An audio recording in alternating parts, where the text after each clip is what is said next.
All right, so we've reviewed our texture mapping of our geometry, and now we'll get into animation. I've put a couple of tools on my shelf, namely the graph editor, and I've got the delete by type history available as well. I've brought my frame range out to 300 frames, and I'm going to start by rotating this little planet shape. So I'm going to select it, and I'm going to navigate to my channels window, and I'm going to set rotate Y to 0,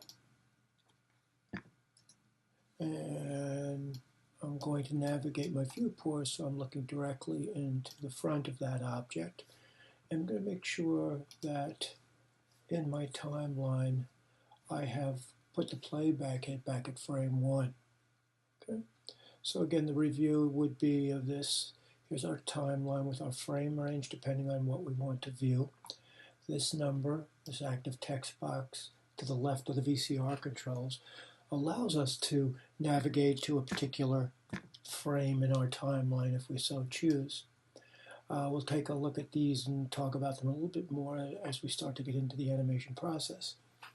Now, very important, when you start to drop the keyframes for these functions, make sure that behind your skeleton key, right below the VCR control, that you've clicked on it. You'll know that it's set when you see the the red background with the white key in the middle of it. That assures us that once we drop the first keyframe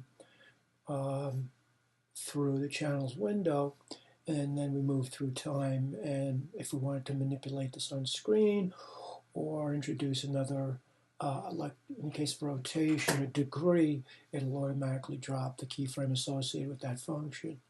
So let's make sense of this now. So I'm going to rotate this animation on its y-axis. If I hit W, let's hit 4 so you can see there's my green or y-axis, which is the vertical axis. Okay, so I'll set the first keyframe for rotate Y at frame 1. I'm going to right-click on rotate Y and choose key selected. Now, two things happen. You'll notice that there is a red background to the degree number next to rotate Y.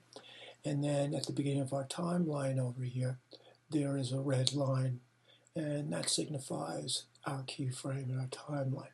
So I'm going to pick an arbitrary number of 100 frames, and then I'm going to go up to rotate Y, and I'll click inside the active box, and I'll put in 360 so that it has one rotation. Now if I look at my timeline at frame 100, there is that new keyframe, and if I were to drag between them, I have one cycle. Okay. Now I'd like this to rotate for the duration of the animation, whether it was 300 or 600 frames, whatever it might be.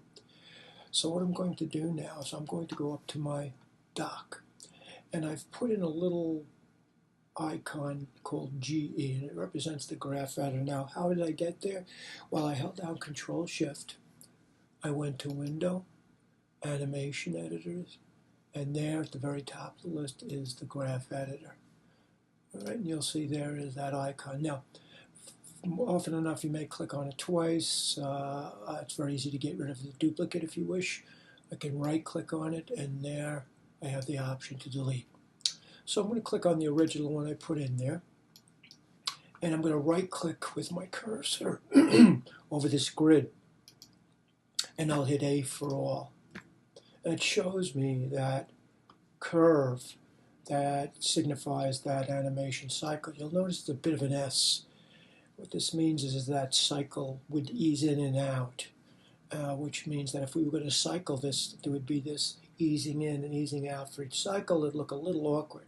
So I'm going to eliminate that. I'm going to do so by selecting the curve in the graph editor, and I'm also going to click on the function rotate Y, and then I'm going to go to this blue line with the yellow box on it. And when I click on that, it straightens that curve out. Now it assures me that once I do introduce multiple cycles, it'll be a smooth animation.